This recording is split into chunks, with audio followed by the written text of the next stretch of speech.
When two coyotes attacked this cat, the family pit bull knew he had to intervene.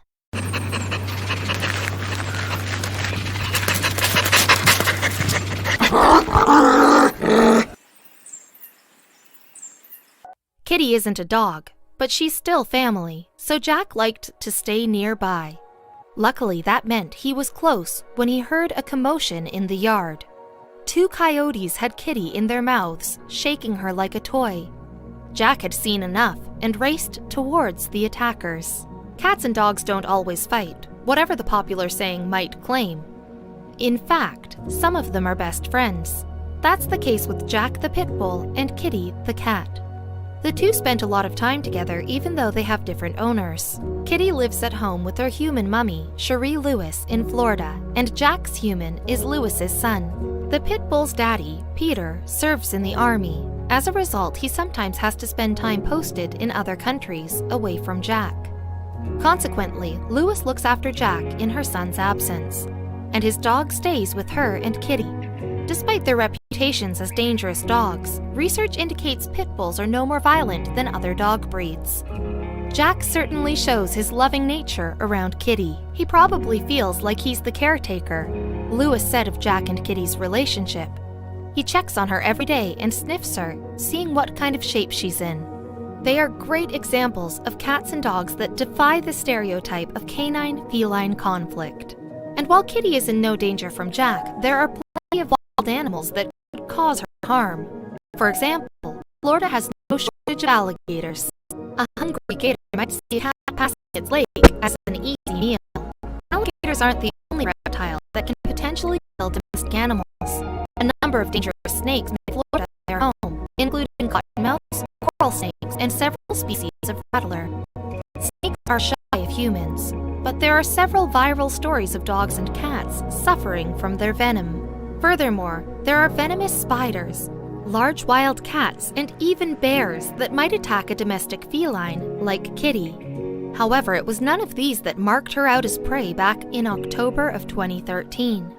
Instead, representatives of another species entirely caught the poor cat in their jaws. Lewis was the first to see Kitty's aggressors, but by the time she noticed them, it was too late. Two coyotes had set upon the cat. As I was walking to the door, I could see the coyotes over here, Lewis told a TV reporter for Fox News, indicating her yard. Coyotes are a species of wild canine closely related to wolves, albeit one with a much worse reputation. And while they're not the most popular animal, they're certainly adaptable. Coyotes can not only prosper in a wide range of habitats, but they also effectively adjust their behavior to urbanized environments. Furthermore, coyotes have a flexible diet, with the ability to prey on animals as large as a deer and as small as rodents, such as squirrels and mice. They're cunning strategists, too. Among their hunting techniques, coyotes have been known to team up with badgers to dig up subterranean prey, and to turn porcupines upside down to avoid their spines. Coyotes generally attack bigger prey head-on by biting its target's neck and cranium. This was also the tactic one of Kitty's assailants had seemed to deploy in front of the distraught Lewis. One had her by what looked like the neck. I couldn't tell, she told the TV reporter. The other one had her by the tail or by the back foot, Lewis continued. She described the predators as shaking Kitty violently. Coyotes are intelligent hunters, but there was one member of the family that the coyotes couldn't have counted on: Kitty's big brother, Jack. Seldom far from his beloved Kitty, Jack noticed the commotion and raced to her defense. His reaction was as much of a shock to Lewis as it was to the coyotes. She said, "I didn't know Jack could run that fast." Lewis recalled how Jack was on the coyotes with such alacrity that the alarmed animals dropped Kitty. Jack subsequently fought them off, and Lewis ran to the cat's aid. Unfortunately, the attack had taken its toll on Kitty, and the coyotes had wounded her. After an emergency medical assessment, veterinarians discovered Kitty had brain swelling. In addition, she'd also had a chipped tooth. She can't walk yet, but she's getting there, Lewis told Fox in the aftermath of the assault. It further transpired that Kitty might not have been the only recent coyote victim. Apparently, the neighborhood social grapevine had revealed several other possible attacks. Tragically, if other pets had indeed encountered the coyotes, they didn't have a brother like Jack to look out for them.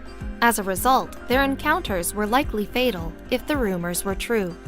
Maybe another cat came up missing, and then somebody's little dog came up missing, Lewis recounted. When the coyotes fled from Jack, they retreated into some mangroves near Lewis's property. With this in mind, she contacted a trapper to locate them. The trapper set out some equipment in the mangroves and the surrounding area in an effort to catch Kitty's attackers. But Jack remained alert and by his sister's side just in case the crafty coyotes returned. Nonetheless, Lewis maintained that despite Jack's reaction to the coyotes, he was a very friendly dog. "He likes other dogs," Lewis said of Jack. "He wouldn't have done that if they were dogs out there."